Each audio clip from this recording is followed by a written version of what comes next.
Conduction के बारे में, है ना। और कंडक्शन के बारे में हम लोगों ने बात की थी आफ्टर स्टेडी स्टेट, है ना। तो आफ्टर स्टेडी स्टेट क्या होता है बच्चों, हमारा एक ग्राफ भी आया था। चलो तो बोलो, टेम्परेचर वर्सेस एक्स का ग्राफ कैसा है था हमारे पास। ये हायर टेम्परेचर से लोअर टेम्परेचर के बीच में चलेगा और graph will be a linear graph, है ना। ऐसा चला था कुछ। और ये कब तक चलेगा, जो आपकी लेंथ ऑफ द कंडक्टर रहेगी, है ना। यही था ना, विद नेगेटिव स्लोप। हाँ, x यहाँ x इक्वल्स टू है, जो भी लेंथ ऑफ द कंडक्टर रहेगी। ऑब्वियसली ये हम समझते ही है, t बोले तो h, th बोले तो हाई टेम्परेचर, tl बोले तो। और ये हमें समझ में भी आता है कि भाई यहाँ पे हायर टेम्परेचर था, यहाँ पे लोअर टेम्परेचर था, और जो भी उसकी लेंथ l है, तो उस वाली रोड का जो ये एंड स्टार्टिंग का टेम्परेचर है, ये हायर ही रहेगा ये हमेशा। तो टेम्परेचर लीनियरली डिक्रीज हो रहा है, ठीक है, लीनियरली डिक्रीज। बट ये सब सिनेरियो कब का है बच्चों, जब हम स्टेडी स्टेट अचीव कर चुके होंगे। उससे पहले थोड़ा डिस्कस करा दो। उससे पहले वैसे तो बता चुका हूँ कि यहाँ से Q1 अमाउंट ऑफ हीट जाएगा इस वाले क्रॉस सेक्शन में, यहाँ पे Q1 अमाउंट ऑफ हीट जाएगा। क्या यही Q1 हमें यहाँ मिलेगा बिफोर स्टेडी स्टेट? नहीं। तो यहाँ पे मिलेगा Q2। क्या Q1 माइनस Q2 हीट का लॉस आया है? यस। वो हीट का लॉस गया कहाँ? सराउंडिंग पे तो नहीं गया, क्योंकि हम लोगों ने आइसो वो इंसुलेटर्स लगा दिए थे। तो वो डेल्टा Q ने क्या किया, टेम्परेचर को राइज किया है ना, टेम्परेचर को राइज किया। अब एक चीज समझो बस मेरी छोटी सी, मान लो ये हमारे पास कोई भी एक रॉड है, यहाँ पे हाई टेम्परेचर है, यहाँ पे लोअर टेम्परेचर है, इसका ये वाला एंड और इसका ये वाला एंड हाई टेम्परेचर पे मान लेते हैं। और अपन लोगों ने क्या किया, कोई भी क्रॉस सेक्शन मान लिया हम लोगों ने। हाँ, कोई भी क्रॉस सेक्शन मान सकते हैं। तो बिफोर स्टेडी स्टेट क्या हुआ बच्चों, मान लो इसका जो छोटा सा लेंथ है dl है, इस पॉइंट पे a और इस पॉइंट पे b, क्या जितना अमाउंट ऑफ हीट करंट आ रहा है उतना ही जाएगा क्या? नहीं, बिफोर। वो जाएगा कब?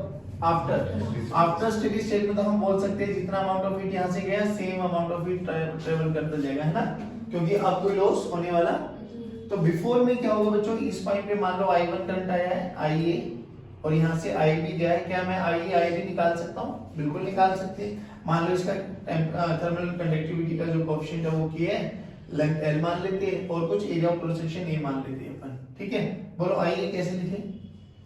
IA का फॉर्मूला है माइनस KA/dx। ये थर्मल कोएफिशिएंट है, थर्मल ग्रेडियंट, टेम्परेचर ग्रेडियंट किस पॉइंट का? A का। IB बोलो माइनस KA, ये थर्मल टेम्परेचर ग्रेडियंट है किसका? पक्की बात है, चेंज आया होगा कुछ ना कुछ, जल्दी बोलो। माइनस KA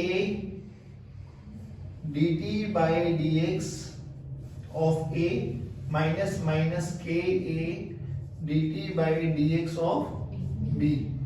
ध्यान से देखने वाली बात है, जो ये अमाउंट ऑफ हीट का चेंज आया है, इसने क्या किया, टेम्परेचर को रेज किया। टेम्परेचर को रेज किया, स्टेट वही है, तो कौन सा formula? ms delta t, ms। अब चाहे यहाँ से कोई numerical ms delta t, s बोले तो s डेल्टा t। अच्छा ये बताना, ये s किसकी स्पेसिफिक, जो बार अपन लेके चल रहे हैं ना, मास किसका? ये छोटे से एलिमेंट का, नहीं है बाबा, ऐसे लिखा जाता है, कोई बड़ी बात नहीं। आज का जो हमारा कॉन्सेप्ट वो रहेगा ना, डिस्कशन का टॉपिक वो रहेगा थर्मल रेजिस्टेंस का। थोड़ा बहुत आइडिया दे दिया था। थर्मल रेजिस्टेंस का फॉर्मूला बोलो। Delta T RT is equal to L by K into A। पक्की बात है? Yes sir. डन। हाँ सुनो, इसकी कुछ सिमिलरिटी उसके साथ जोड़ी थी हम लोगों ने। वहाँ पे इलेक्ट्रिकल रेजिस्टेंस क्या था? रो L by A। और अगर रो को हम सिग्मा की टर्म्स में लिखना चाहे तो RE का फॉर्मूला क्या बन गया था? L by sigma A। Okay done. यहाँ पे R की यूनिट होती है ओम, यहाँ पे बोलो वॉट। नहीं, हाँ कुछ केल्विन पर वोट है शायद, देख लेते हैं ना, ये मीटर है, इसकी बोलो के की बोलो, के की बोलो watt, watt metre square metre ने मीटर को मारा ना, हाँ तो मीटर पर केल्विन, तो वॉट मीटर पर केल्विन, ठीक कर रहा हूँ हाँ पक्का। केल्विन का वॉट मीटर स्क्वायर, तो देखो ये मीटर ने मीटर को मारा, मीटर ने मीटर को मारा, केल्विन पर वॉट, ऐसे मत देखो भाई, हाँ ये यूनिट बन गई इसकी, ठीक है। हाँ यही होगा, मीटर कैसे आ जाएगा बच्चे, अपन रेजिस्टेंस की कर रहे, के की नहीं कर रहे, के की तो ये लिख दी ना मैंने, वॉट पर मीटर पर केल्विन, इस इनटू एरिया, तो एरिया का मीटर स्क्वायर, जब ये ऊपर चला जाएगा तो मीटर इनटू मीटर स्क्वायर, तो ये कैंसिल आउट, तो केल्विन पर वॉट, परफेक्ट है, परेशान मत हो, ठीक है मेरा भाई, ये इसकी यूनिट होगी। आप सुनो मेरी बात, अब नॉर्मली हम बात ये करते हैं, पहले यहाँ पे थोड़ा आइडिया देता हूँ। जब हम रेजिस्टेंस निकालते थे ना बच्चों, तो रेजिस्टेंस कुछ चीजों पे डिपेंडेंट है, कौन कौन सी, वो तीन चार पैरामीटर्स पे डिपेंडेंट होता है। देखो जो ये रो है ना, रो ये है मटेरियल की प्रॉपर्टी, मतलब क्या कि मैं कौन सा मटेरियल यूज कर रहा हूँ रेजिस्टेंस को बनाने के लिए, मतलब रेजिस्टेंस के लिए, ये इसमें करंट फ्लो कराऊंगा तो अलग रेजिस्टेंस ऑफर होगा, इसमें कराऊंगा तो अलग, मान लो ये कंडक्टर्स है, हाँ इसमें कराऊंगा तो अलग, पहली बात तो जो रेजिस्टेंस होता है वो मटेरियल पे डिपेंडेंट है। अब L/A का रेशियो बोला जाता है उस मटेरियल की कॉन्फ़िगरेशन, भाई क्या उसका लेंथ है, क्या उसका एरिया ऑफ क्रॉस सेक्शन है, तो रेजिस्टेंस मटेरियल पे डिपेंडेंट है, कॉन्फ़िगरेशन पे डिपेंडेंट है। एक चीज और, direction of flow of current उस पे भी डिपेंडेंट है। अब पता नहीं तुम लोगों ने ये 10th में पढ़ा है नहीं पढ़ा, but I will tell you कि अगर मेरे पास ये एक क्यूबॉइड है बेसिकली, अब क्यूबॉइड कंडक्टर मान लो, लेंथ L मान लेते, हाइट H मान लेते, ब्रेड्थ B मान लेते, आर यू अंडरस्टैंडिंग?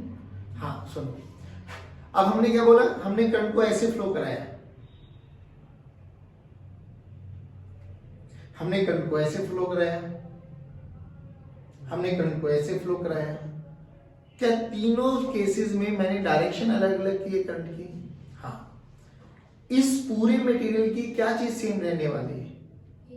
नहीं, रो इज व्हाट? रेजिस्टिविटी। किसकी? प्रॉपर्टी है मटेरियल की। जब तक मटेरियल सेम रहेगा रेजिस्टिविटी क्या रहेगी? बट मैंने हर बारी क्या चेंज कर दिया? Direction of flow of current, direction of direction of, चाहे मैं ऐसे बहाऊं ऐसे बहाऊं ऐसे बहाऊं, हर तीनों केसेस में क्या चीज सेम रहेगी? Resistivity, row. बट दोनों तीनों केसेस में क्या चीज चेंज हो जाएगा? Length and area. अब सुना, ये लेंथ क्या है? रो L बाय A में जो लेंथ होती है, लेंथ उस वो वाली लेंथ को कंसीडर करेंगे जिस डायरेक्शन में करंट फ्लो कर रहा होता है। एरिया कौन सा area? Which is perpendicular to the direction of current. I tell you कैसे। अब ये याद रखना, क्योंकि इलेक्ट्रिसिटी में 12th स्टैंडर्ड में आता है ये चैप्टर पूरा एज इट इज। हालांकि 11th में पढ़ाते नहीं, क्योंकि ये पहले 12th में पढ़ा के फिर ये वाले पार्ट को उठाते हैं, तो सेम क्वेश्चंस आते हैं। बस क्या बोलते हैं वो लोग, मैं बताऊं कि जहां जहां रो आया है ना, वहां वहां रो को 1/k से रिप्लेस कर दो, खत्म। रो को 1/k से रिप्लेस कर देंगे तो थर्मल रेजिस्टेंस आ जाएगा, 1/k को रो से रिप्लेस कर दोगे तो इलेक्ट्रिकल रेजिस्टेंस आ जाएगा। इतना सा वेरिएशन होता है, न्यूमेरिकल सब जगह ये बराबर हो गया। बात समझ में आई? तो अपने भाई को पढ़ा भी सकती है, अगर तेरा भाई है, कोई भी बहन भाई है 10वीं क्लास में, तो उसको पढ़ा दे बेशक, ये प्रॉपर्टी सेम पढ़ानी है तुझे। सुन क्या होता है, मान लो ये मेरे पास एक क्यूबॉइड है, आराम से सुनना बच्चों, हाँ, और रिप्लाई करना आप। इसकी रेजिस्टिविटी हम लोगों ने रो मान लिया है, ये लेंथ हम लोगों ने L मान लिया है, हाइट को H मान लिया है, और इसकी ब्रेड्थ को B मान लिया है, ठीक है। मैंने करंट को ऐसे फ्लो कराया, ऐसे डायरेक्शन में, तो रेजिस्टेंस का फॉर्मूला बोलो जल्दी सभी बच्चे। रेजिस्टेंस क्या हो जाएगा? इसको वन कंडीशन बोल दो, तो R1 की वैल्यू बोलो, रो सेम रहेगी L/A। ये कौन सा? ये वाला, B into H। मैं करंट को ऐसे फ्लो करा रहा हूँ, कंडीशन नंबर सेकंड, तो R2 बोलो बच्चों, रो एज इट इज रहेगा। अब L की वैल्यू हो जाएगी H, और perpendicular area of cross section हो जाएगा L into B। चलिए अब मैंने करंट को ऐसे फ्लो कराया, ऐसे का मतलब समझ गए, इनवर्ट ऐसे। तो बोलो चलो R3 क्या हो जाएगा बाबा, रो तो रो रहेगा। अब बोलो B B B B B, क्योंकि अब ऐसे जा रही है ना, देखो ना ये रहा। तो अब ये है ना मेरी ब्रेड, तो ऐसे लेंथ आ जाएगी ये, और एरिया ऑफ क्रॉस सेक्शन आ जाएगा ये। बोलो क्या हो जाएगी, L इंटू पक्का L इंटू है। देखो सेम मटेरियल है, सेम कॉन्फ़िगरेशन लिया था हम लोगों ने LBH, बट जैसे जैसे मैंने डायरेक्शन चेंज कर दी वैसे वैसे मेरा रेजिस्टेंस चेंज होता चला गया। जैसे यहाँ पे किया ना बच्चों, सेम थर्मल में भी यही आएगा, बस क्या चेंज आ जाएगा जल्दी बोलो। हाँ, यहाँ पे करंट फ्लो करता था हायर पोटेंशियल से लोअर पोटेंशियल, यहाँ पे हीट करंट फ्लो करेगा हायर टेम्परेचर से।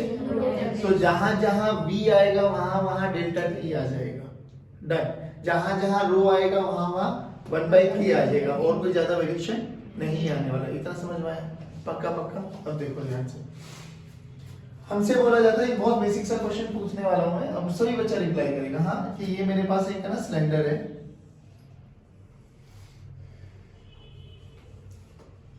हम थर्मल में ही पढ़ रहे हैं तो थर्मल के ही रेजिस्टेंस बनाएंगे, हैं न्यूमेरिकल्स बना लेते हैं।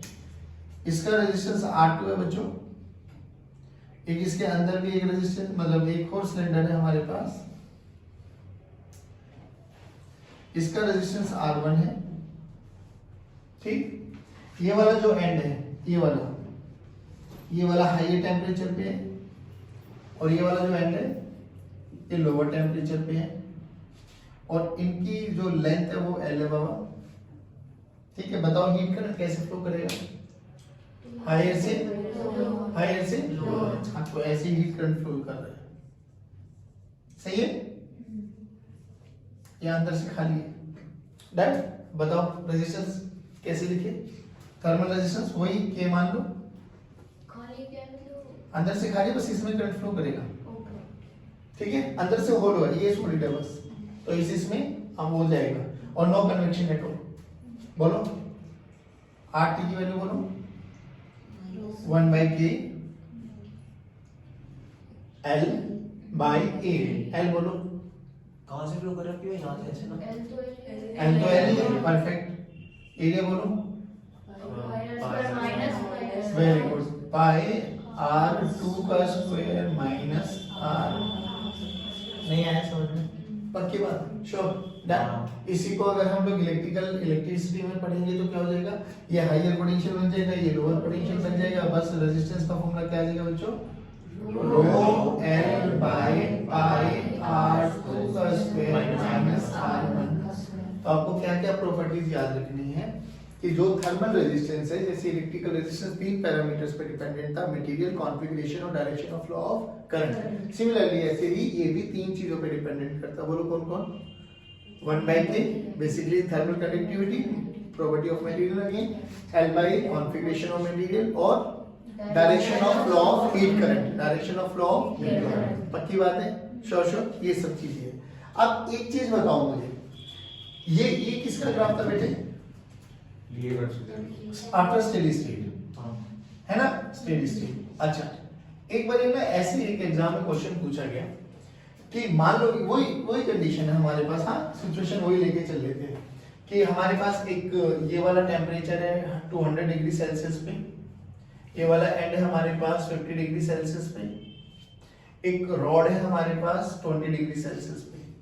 हमने इस रॉड को उठा के इनके बीच में कनेक्ट कर दिया, तो क्या हुआ होगा बच्चों, जो इस रॉड का भी हर एक पार्ट 20 डिग्री पर है, रूम टेम्परेचर पे, टेम्परेचर विल रिमेन सेम। जैसे उठा के रख देंगे, क्या इसके हर एंड्स के अक्रॉस टेम्परेचर का वेरिएशन आ जाएगा, तो फाइनली तो ये टेम्परेचर हो जाएगा। बट उन्होंने ना स्टेडी स्टेट का ग्राफ ना पूछ के ना, अब हमसे पूछा गया कि बिफोर स्टेडी स्टेट क्या ग्राफ बनने वाला है, तो बता सकते हो आप बिफोर स्टेडी स्टेट क्या ग्राफ बनने वाला है, T वर्सेस X का एक ग्राफ। ऑप्शन दे देता हूं, देखो टेम्परेचर फ्लो करेगा तो हाइयर से लोअर के बीच में, बोलो भाई, और L लेंथ है इसकी, तो उन्होंने ग्राफ की शेप सी दी, पहला, दूसरा, तीसरा, A B C। कौन से कंडीशन को फॉलो करते हुए ग्राफ बनेगा, किसका ग्राफ है, ये बिफोर स्टेडी स्टेट पूछा उन्होंने, अच्छा है ना, बिफोर स्टेडी स्टेट पूछ रहे हैं। पहली बात समझ में आ गई, क्वेश्चन समझ में आया कि इनिशियली फाइनल तो ये टेम्परेचर बढ़ेगा।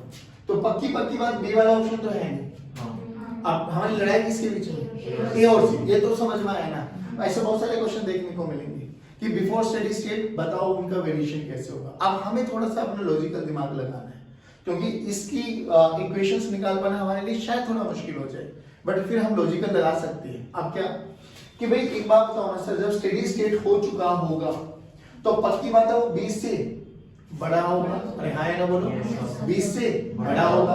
मान लो स्टेडी स्टेट में इसका कोई भी एक सेगमेंट है, कोई भी एक सेगमेंट है, मान लो ये वाला सेगमेंट, इसका अभी टेम्परेचर कितना है 20 डिग्री। जब मैं यहाँ रख दूंगा और स्टेडी स्टेट अचीव हो जाएगी, मान लो ये टेम्परेचर आ गया 100 डिग्री, हो सकता है तो इसको 20 से 100 बढ़ना है, 20 से 100 बढ़ेगा नहीं। अरे बोल भाई। अब ये लेंथ कौन सी है, मान लो ये लेंथ x है, तो यहाँ पे ये वाला x ये हो सकता है। अरे हाँ ना बोलो, अरे हाँ ना बोलो। तो ये तो पक्की बात है। देख ध्यान से, अगर मैं यहाँ पे एक लाइन ड्रॉ कर दूं x पर, यहाँ पर एक लाइन ड्रॉ कर दूं x पर, इनिशियल कितना था 20, आफ्टर स्टेडी स्टेट कितना हो जाएगा। हो। तो देखो सेम लेंथ पर 3 टेम्परेचर है, 1 2 3, ये कौन सा टेम्परेचर है, स्टेडी स्टेट वाला। तो बिफोर स्टेडी स्टेट इससे बड़ा होना चाहिए टेम्परेचर, छोटा होना चाहिए।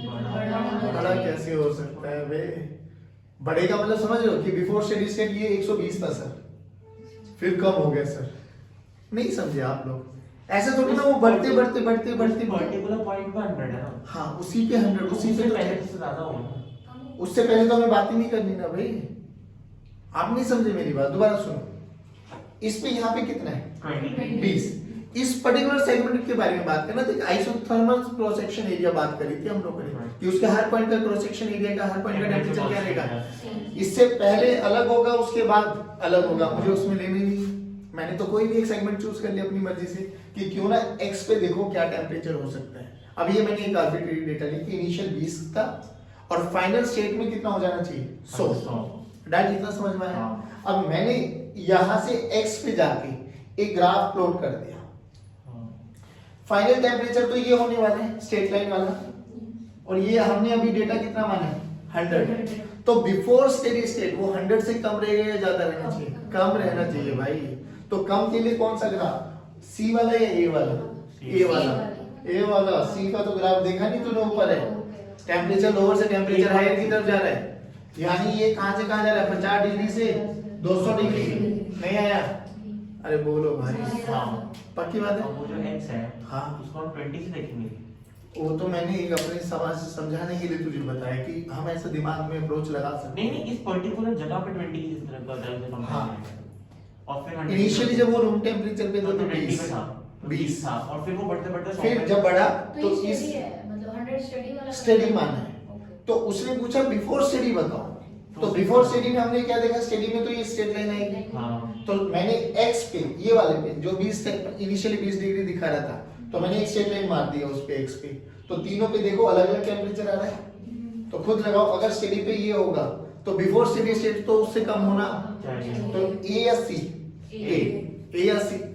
तो अब नॉर्मली आप ग्राफ भी बना सकते हो कि अगर कोई मेरे से पूछे बिफोर स्टडी स्टेट तो बताओ क्या बनेगा ग्राफ, सेम ग्राफ TH और TL के बीच में,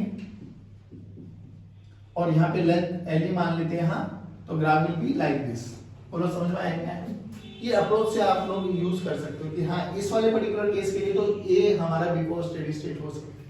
कोई दिक्कत? पक्की बात? Please make out. Resistance in series, resistance पहले पढ़ा है, जल्दी जल्दी बोल दो अगर पता पढ़ा है तो। बोलो रेजिस्टेंस इन सीरीज का फॉर्मूला कैसे पता लगेगा कि रेजिस्टेंस सीरीज में है? सो एक ही लाइन होगी, एक लाइन पे ये पॉइंट ए, हाँ बी, और ये पॉइंट सी।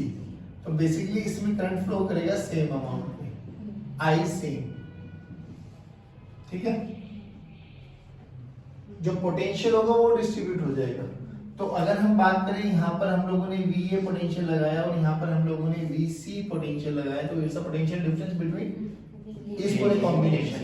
तो अपन देखो एक चीज और बताता हूँ यहाँ पे, चलो यहाँ पे मान लो रेजिस्टेंस है R1 और यहाँ पे रेजिस्टेंस है R2। अच्छा ये मैं इलेक्ट्रिकल रेजिस्टेंसेस बता रहा हूँ, बट तो ऐसे थर्मल रेजिस्टेंस में भी सेम डिटो सेम, कोई दिक्कत नहीं आएगी। देखो क्या हुआ यहाँ पे, ये इसलिए करा रहे क्योंकि इससे ज्यादा फेमिलियर हो आप लोग, 10वीं में पढ़ के आए थे। बोलो क्या कर सकते हैं हम लोग?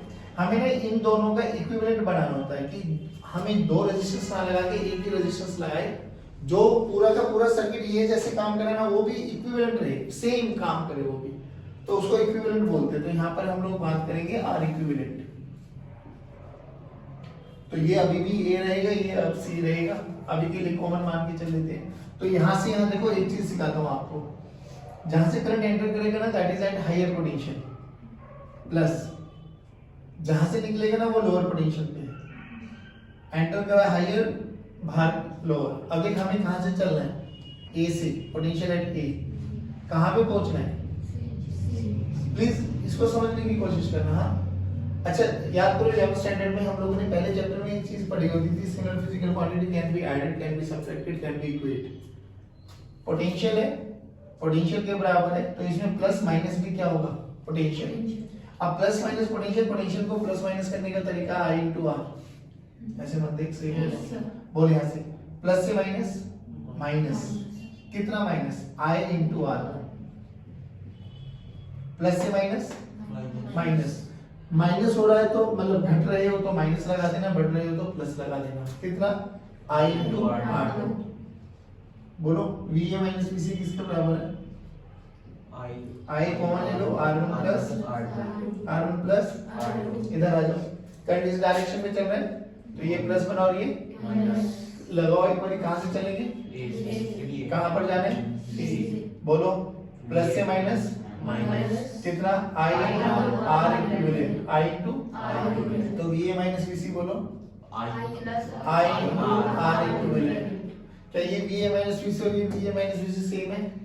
तो क्या ये I into R1 plus R2 is equals to I into R equivalent होगा? कंपेयर करो तो R equivalent की वैल्यू बोलो R1 plus R2। बाबूजी अगर ये सब चीजें तुम्हें समझ में आ गया है तो अब यहाँ पे क्या करो? हायर टेम्परेचर कर दो, यहाँ पे क्या कर दो? लोअर टेम्परेचर कर दो, बीच में दो कंडक्टर्स लगा दो। कंडक्टर हाँ मतलब वही रोड्स बेसिकली। इसका coefficient of thermal coefficient K1 मान लेते हैं, इसका थर्मल कोएफिशिएंट K2 मान लेते हैं, इसका एरिया क्रॉस सेक्शन A मान लेते हैं, इसका A मान लेते हैं, इसमें L1 मान लेते हैं और इसमें L2 मान लेते हैं। तो R1 बोलो क्या हो जाएगा? L1 by K1 into A। R2 बोलो L2 by K2 into A। मुझे उससे कोई लेना देना नहीं, मुझे तो ये पक्की बात है कि हीट यहाँ से यहाँ फ्लो कर रहा होगा और सेम अमाउंट का हीट फ्लो करेगा तो हम उसको सीरीज बोलेंगे। तो यहाँ पे भी बोलो सेम डिटो सेम। क्या फर्क आएगा? जहां जहां बी ए माइनस बी सी था वहां T H minus T L हो जाएगा। नहीं आया ऐसा? फिर वही करो T H minus T L I into R T. याद है कुछ? भूल गए? अरे रे रे रे मेरे बाबा सुन, वी बाय आर होता है ना फॉर्मूला। अरे बोल भाई तो हीट कट क्या होता है? I into T by R. T by R, T ना लिख के यहाँ डेल्टा टी लिख लो, यहाँ डेल्टा वी लिख लो, तो यहाँ पे डेल्टा टी की वैल्यू बोलो ना बाबा आई इंटू आर। वही तो लिखा हूँ आई इंटू प्लस से माइनस तो माइनस, तो प्लस से माइनस तो माइनस इंटू आई इंटू आर टी। हाँ हाँ ये थर्मल सेम है, डिटो सेम। कहाँ पहुंचे? टीएल पर। अब इसको हटा के इक्विवेलेंट बनाना है फिर। तो इक्विवेलेंट बनाना तो ये लोअर पे ही रखना पड़ेगा, मतलब ये हायर पे ही रखना पड़ेगा और ये लोअर पे ही रखना पड़ेगा और इसका एक आर इक्विवेलेंट हो जाएगा। बोलो पीएच माइनस कहां से चलना है? TL minus I into R equivalent. Solve कर लेना, you will get the same answer. पक्की बात है? श्योर। अब सुनो पैरेलल में बोलो क्या चीज सेम रहता है? उसमें पोटेंशियल रहता है, इसमें टेम्परेचर। उसमें क्या रहेगा? सेम। और इसमें क्या रहेगा? ऐसे जैसे कि मान लो ये टेम्परेचर हायर पे है और ये टेम्परेचर लोअर पे है आपके पास। यहाँ पे एक रॉड ऐसे लगा दी R1 रेजिस्टेंस की, यहाँ पे एक रॉड ऐसे लगा दी R2 रेजिस्टेंस की। बोलो क्या चीज सेम? दोनों का टेम्परेचर। अरे बोल भाई क्या क्या अलग हो सकता है? आई भाई देखो ना यहाँ पे R1 पता नहीं, यहाँ पे R2 का हमें नहीं पता। हाँ टेम्परेचर सेम है बट I1 I2 अलग अलग हो सकते हैं, कोई दिक्कत? अरे बोल भाई तो यहाँ पे I1 मान लो और यहाँ पे डन। तो R इक्विवेलेंट का फॉर्मूला क्या पढ़ा था पैरेलल में?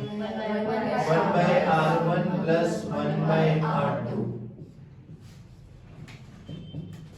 ठीक है, छोटा सा एक आइडिया और पता लगा देता हूँ जिससे आप लोग न्यूमेरिकल्स कर पाओ। एक है ना बेसिकली अभी एक जंक्शन होता है, जंक्शन क्या होता है, जहाँ पे 2 या 3 वायर्स को आके मिला देते हैं, ठीक है। ऐसी रोड्स भी होती है, रोड्स को ये 3 रोड्स बना दी हम लोगों ने, तो ये क्या बन गया, जंक्शन। याद क्या रखना है, जंक्शन पे आने वाला heat current must be equal to junction से जाने वाला हीट करंट, जंक्शन से आने वाला must be equal to I tell you New Delhi railway station पे 16 प्लेटफॉर्म है, रेलवे ट्रैक्स, बेसिकली 16 स्टेशन है, प्लेटफॉर्म। Very good. अब एक समय 16 ही ट्रेनें आ सकती है सर, वो जंक्शन है, एक गई दूसरी आ जाएगी, 16 जाएंगी तो 16 की और एंट्री आ सकती है, तो जंक्शन पे आने वाला मस्ट बी इक्वल टू, तो जंक्शन पे बचेगी कितनी ट्रेनें, 0, जितनी आएंगी उतनी जाती है। बात समझ में आई? तो बेसिकली आपको क्या याद रखना है, बहुत सारे न्यूमेरिकल्स आपको ऐसे दिखाई देंगे कि 3 रोड्स है, सबका के अलग अलग है, के अलग अलग का मतलब R1 R2 और R3 अलग अलग हो जाएंगे, यहाँ का टेम्परेचर दे देंगे अलग, यहाँ का टेम्परेचर दे देंगे अलग, यहाँ का टेम्परेचर दे देंगे, पूछा जाएगा यहाँ का टेम्परेचर बताओ। जिसका नहीं पता उसका मान लेना चाहिए, है ना। मान लो ये 100 डिग्री दे दिया हमें, ये 150 डिग्री दे दिया हमें, ये 0 डिग्री दे दिया हमें, बोला गया इस जंक्शन का टेम्परेचर बताओ, तो मान लो लेट अस सपोज मान लिया नहीं आया समझ में, तो यहाँ से हीट करंट कितना निकलेगा, I1 मान लो हायर से लोअर की तरफ जाएगा, I2 मान लो हायर से लोअर की तरफ जाएगा, तो यहाँ से I1 आएगा, यहाँ से I2 आएगा, तो यहाँ से जाएगा, तो ये I3 मान लो नहीं आया, तो मैं क्या लिख सकता हूँ, I1 प्लस I2। अच्छा, ये अगर हमारे पास इलेक्ट्रिसिटी होती तो I1 को क्या लिख सकते थे, delta V by R,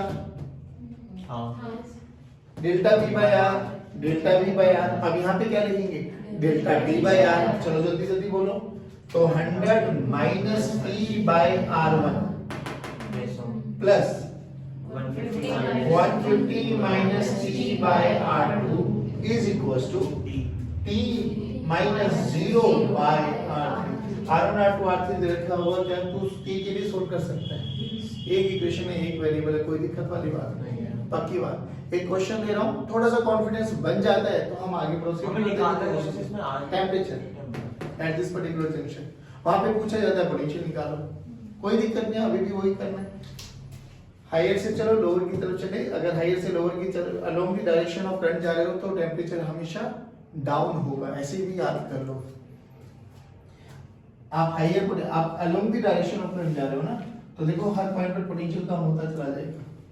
similarly temperature में भी देखो, अगर आप along the direction of heat current जा रहे हो तो टेम्परेचर घटेगा या बढ़ेगा, घटता है, तो घटेगा तो you have to write minus sign, कितना minus, I into RT, I into, और इसमें क्या हो जाएगा I into R, नहीं आया, वहां पे I आपका हीट करंट है, यहाँ पे I आपका इलेक्ट्रिक करंट है। डन है, एक दो क्वेश्चन करके देख लो आप, आपका कॉन्फिडेंस बनता है तो हम आगे प्रोसीड करते ना, तो इसी पे चर्चा करेंगे, ठीक है। चलो।